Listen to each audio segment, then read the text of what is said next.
Hello, loyal listeners. I am Kent Mislowski, producer of Better Call Saul Before Breaking Bad, and I I made a little bit of a mistake. It turns out that somehow we didn't record episode 5. So the episode that we're calling episode 5 is actually episode 6. So I will be numbering it episode 6, and I believe everything should sync up from here on.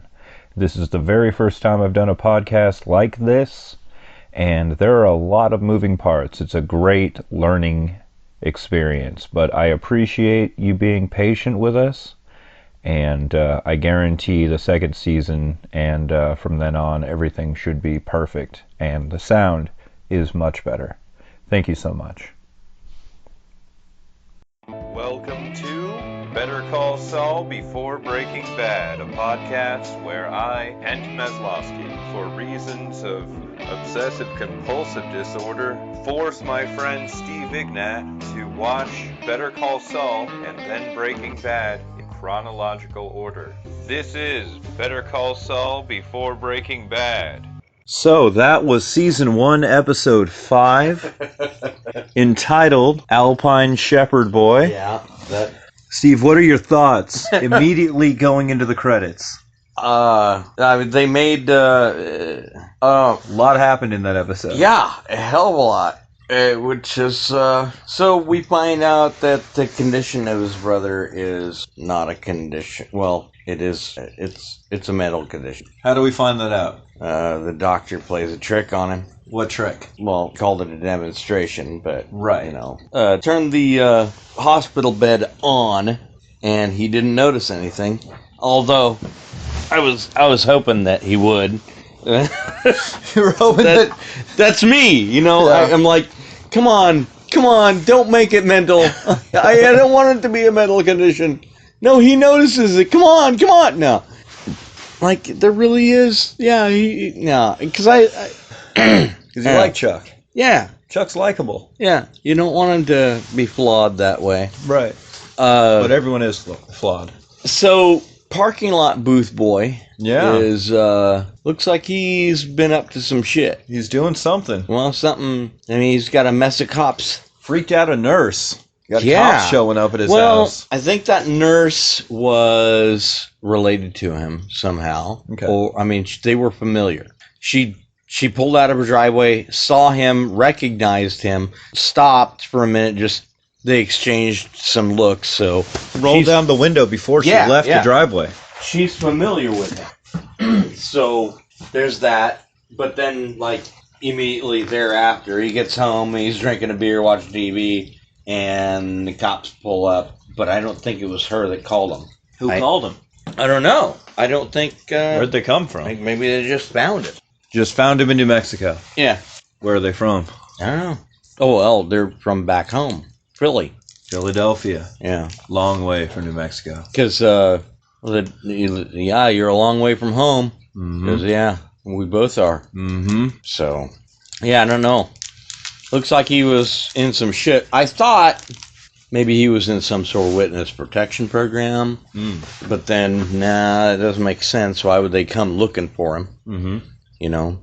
Yeah, I don't know what to think of that. He's way more interesting than you thought he would be in the first episode. Yeah, definitely. Definitely. I mean... They chose Jonathan Banks for a reason. Yeah, of course. I am totally falling in love with Kim. She's wonderful. Kim's pretty amazing. I mean, at first I was like, she's an ex. She's gonna be bitchy. Nope, she's fucking cool.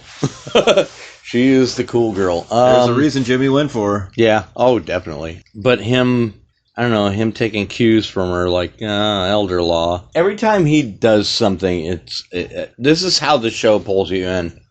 I'm like, no, don't be like that. Come on. And I'm like, Jesus, will you just... He's doing everything right with her, painting her toenails and treating her right. I mean, that's... Wow. Holy cow. That's top notch. Like, if you want to be... I mean, and it's something that people do when they love you. You know, they love you, they're gonna treat you right.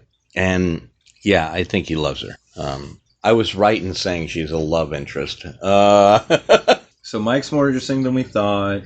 Chuck, his disease is all in his head. Mm-hmm. Jimmy's getting new business. He's got a guy who wants to secede from the United States. That was great. Wants to pay him in his own currency. $500,000 up front. Yeah, I'm like, wow, this is too good to be true. Yep. This is too good to be true. It's too good to be true. And then, oh, it is too good to be true. Way too good. Like, You have to basically commit treason in order to cash that money. Yep. Well, the money is just no good. Yeah. Not even, I mean, if you had a town and you were trading your own money, there you go. Like, that's an offense. But, oh gosh.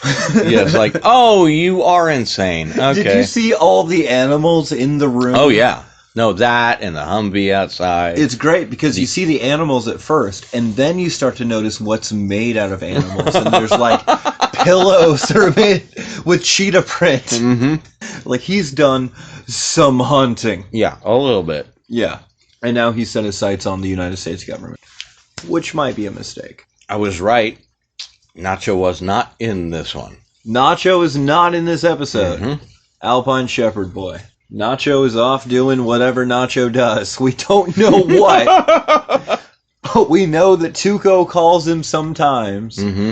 And he has some people around him that you don't want to fuck with. Mm-hmm. For sure. No Nacho. This was specifically Jimmy and Mike and Chuck. Yeah, and definitely a and Chuck that doctor, episode. It's kind of hard to hate that doctor. It is. It is hard to hate her. How many characters do you have? So in the show? Yeah. I mean, you look... I got Jimmy. Okay. Who all have we had a plot development show for? Okay, this is 5th episode. Mm-hmm. And... Of 9. Yeah. 9 in the first season. So, of course, every episode is going to be character development for Saul, Jimmy. Mm-hmm. Not every episode has been... I mean, there's an inside circle and then there's an outside circle. So... Nacho's on the outside circle.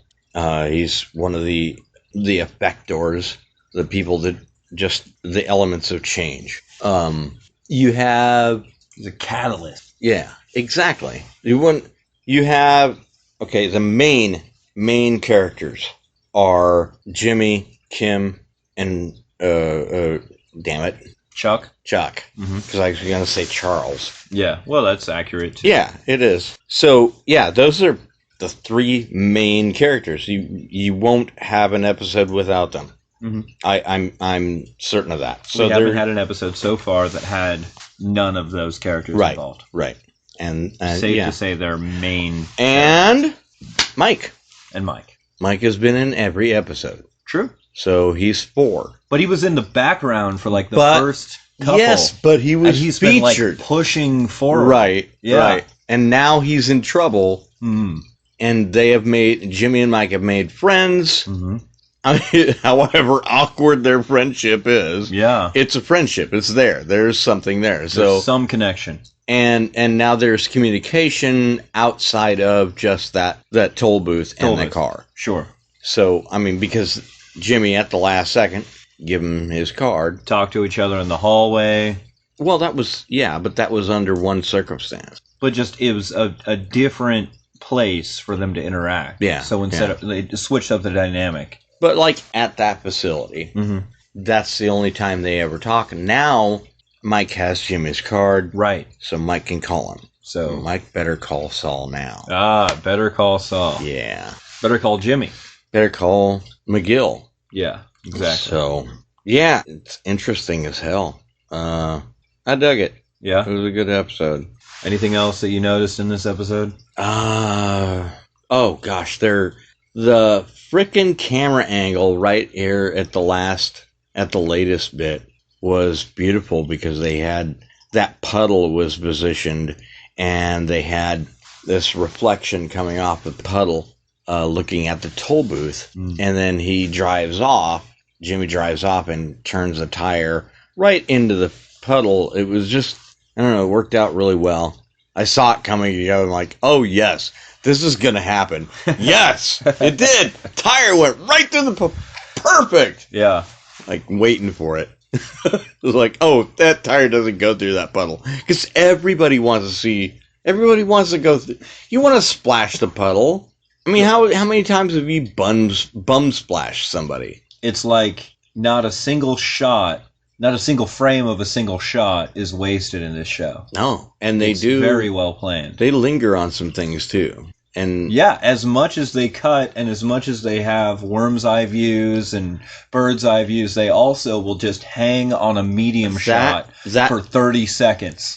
I would almost say the old lady shuffling down the stairs. Yeah. Her coming down the stairs in that sit and go whatever thing. Yeah. And then shuffling across the floor could very well have been a nod to Rich Little. Elaborate. Seriously, that she reminded me of Rich Little doing like the elderly man, the guy who shuffled. Have you ever seen that bit? I don't think so. It's he used to perform it on Carol Burnett, and he performed it on The Aristocrats. Oh, okay. But how long do you think that shot was of her coming down? Jimmy sitting in the chair, surrounded by all the Hummel figures. There's a lot of things going on. And then her coming down the stairs, and it's not a fast inclinator or declinator. They did a lot of cuts in that scene. I mean, there were a lot of different camera angles. And so that breaks it up. Of her coming down? Yes, there was. There was a lot of different shots. I didn't see a single cut. Oh, no. That's funny that you didn't. Yeah. I saw quite a few. Huh. And yeah, I mean, now you're making me second guess myself. No, I'm pretty sure I saw cuts. But that was the medium I thought they were hanging on. Well, yeah, they did for a while. So they got him sitting in the chair, and then they got her coming down, and then her shuffling, and that's all one shot. Well, yeah, they go to a profile view of him many times. They go full front, and then side view, front, side. So you see him doing what he's doing, writing. He is writing, and then when they turned the camera around and they went from where she came from, I told you, I said this has been going on for a while because of all the Hummel figures that were on the table. I'm like, this has been going. Yeah, that was. She's been going and getting them upstairs, and coming back down. Well, because the first thing she says when the scene opens is, "Oh, I found the Alpine Shepherd boy." Yeah, Alpine Shepherd boy. The name of the Chuck's neighbor was Rose Leota. I mean, I wonder.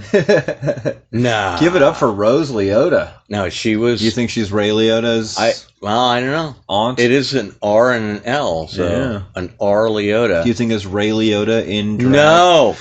I think she was riding. This podcast does not believe that Ray Liotta goes out in drag. I think she's riding the Leota name. Coattail. Yes. Totally. She's like the Sofia Coppola of the Leotas. Oh, God. And like a veteran cop, younger cop. For the record, Sofia Coppola has no talent, and you can fight me on that. Or, which one of the Kardashians? Oh, all of them. All of them. All the Kardashians. Yeah. All the Kardashians and none of the Coppolas. Yeah.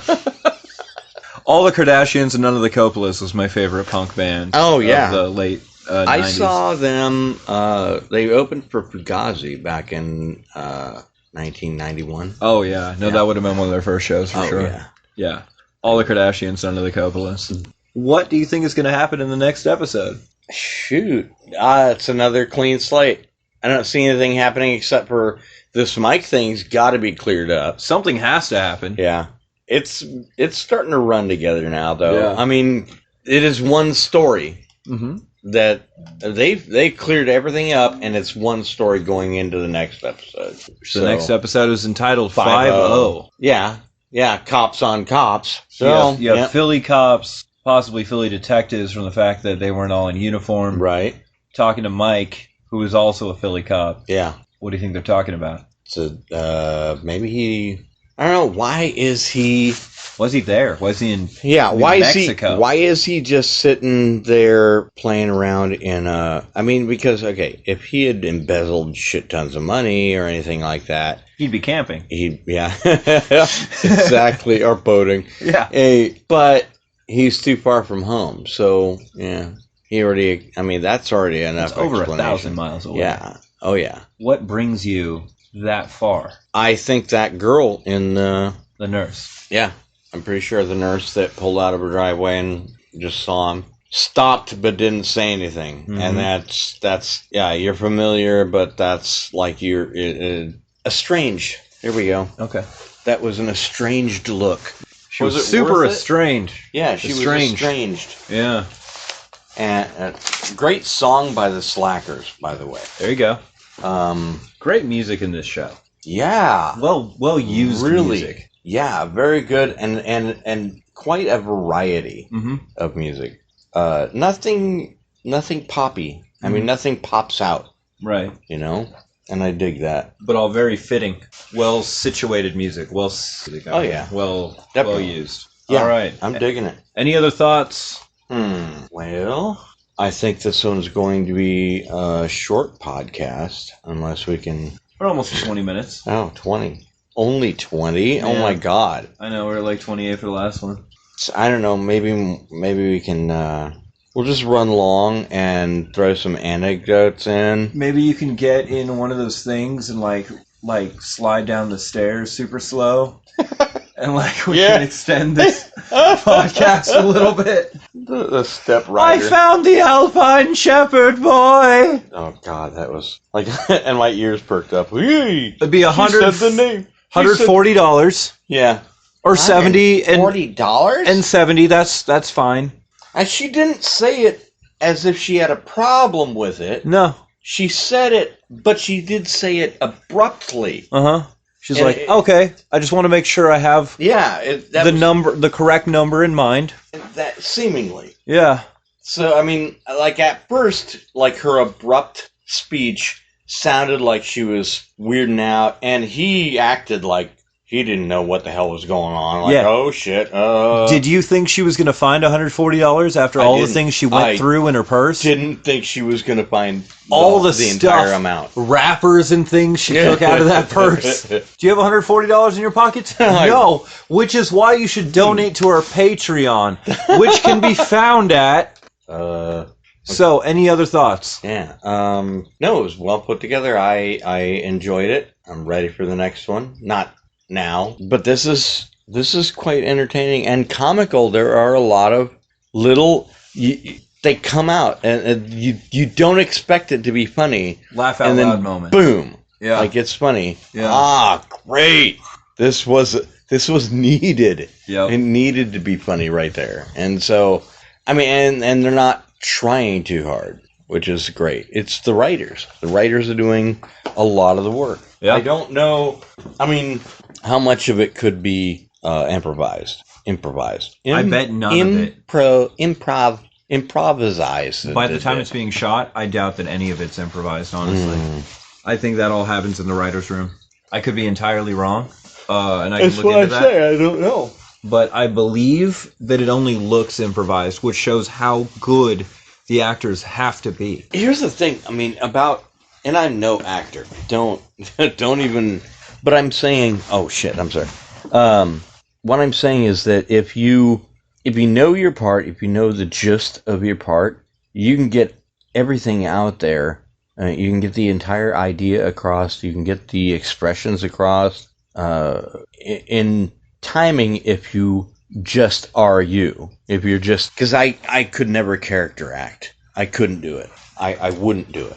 I'd just be me. I noticed something... that I forgot to mention in the last podcast, and that is when Jimmy is doing the robot sex voice. Yeah. The camera is almost identical to where it is when he shows up to the Kettleman's house after the fake kidnapping. Really? Yeah, the way it's shot, it's like the camera is just back far enough. Okay.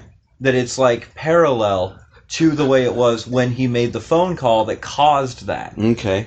It just kind of shows the insane amount of detail they put into this show. Like they haven't... See, and I don't see those details. I think they need to be, for me, they need to be a little more obvious. And you're looking for that. being a director. Well, I've You seen know. it too. Huh? I've seen it too, so Yeah. I'm picking up on stuff. I'm sure I didn't see the first. Okay. Yeah, that's possible. They're like, what? Okay. Number 1 was 53 minutes, 2 was 46, 3 was 47, and then 4 was 47, and 5, which we just watched, was 44 minutes. But for being 44 minutes, had a lot of plot in it. Yeah. Oh, yeah, a lot of character development. Yeah. I really dig the show, and you know, I'm kind of on. Okay, I'm on the border of whether or not that the Hanlon or whatever the hell his name is, the other lawyer. Howard? I don't know. I don't expect to get his name because The guy with the blonde hair? yeah, Yeah. the jackass. I don't think he's as big a jackass as I don't think he's as bad a guy as Jimmy thinks he is. Like Jimmy really hates him. Yeah, he does. So I mean, he must have done something. And that guy seems to actually care about Chuck. Yeah. When he shows Yeah, he up, does. he seems to really care Yeah. when he sees him in the I hospital. don't think he's that good of an actor. Yeah. Of course, he's a good lawyer. Right. Good lawyers may. Where do you make that? I don't mean I don't mean the actor is not a very good actor. Right. He's obviously a great actor. And any lawyers who want to support our Patreon, you're fantastic. We'd retain you first. Put $1 in your pocket. Sorry, Yeah. I can't see. I don't. I know what we're doing here. I understand what we're. Yeah, don't worry. But whenever advertising comes on, I laugh at advertising. Sure. And if I don't laugh at advertising, I'm angry at advertising. Well, it's a dirty world. Oh, it's a horrible thing. Yeah. I mean, I side with Hicks on advertisers. Sure. Sure, but you outlived and Hicks. marketing. So Yeah, well, I have. So in you got to fact. do what you got to do. So the next episode is entitled 5-0, 5-0. and you anticipate something Cops will on happen cops. involving Mike. Oh yeah, well definitely. I mean, you and then this episode with Mike having cops at his door, and so the next episode is definitely going to pick up on that. Another great example of framing, the way that they had the camera down by the cop's like foot. So you saw the whole leg. Although I don't believe, I don't know. Okay, so the episode 2 started with Mijo or whatever his name was. Started Tuco? with him chopping up, Tuco chopping up things for. So they went a little bit backwards to get to that scene. So how are they going to go with the next one with the next episode to open up a scene? This is like I'd like to know. Like I kind of. So that's what gets me wanting to watch the next episode too. I mean, there's a lot of good stories going on here, and like, okay, cool, yeah, I like this. Hard to explain. I can see how people are pulled in with this show, but like then to watch this, and my oldest son, would probably be proud of me because he loved watching Breaking Bad, but I never watched it, And I kind of feel bad, Maybe I was a bad father because I was doing other things while my son was watching Breaking Bad. Where are you going to watch it? And he got me to watch and probably a scene or two from Breaking Bad, one show. And No idea what scene. I'm like, no, I don't remember shit. Right. I remember some fucking meth head. Yep. Like, meh. That's believable. That's Breaking Bad. Okay. It's high art. Oh, yeah. I mean, why wouldn't you portray people of every walk, in every walk of life or from every walk of life? That's art, Art comes from everywhere. So that's my philosophy. Happy trees. Yeah. So right, you have the same philosophy as Bob Ross. So. Oh no! That's the podcast. There goes the podcast. That's why we need the Patreons. So I just dropped the phone, but that's fine because it's inexplicably still recording. That's a miracle. Right, and so as the 4:20 a.m. train rolls by. Is that what time it is? It is 4:20 in the morning. And so I want to say hilarious. thanks so much for listening. I'm Kent Beslowski, and Steve Ignat. thanks so much. We will catch you on the next one. Later, guys.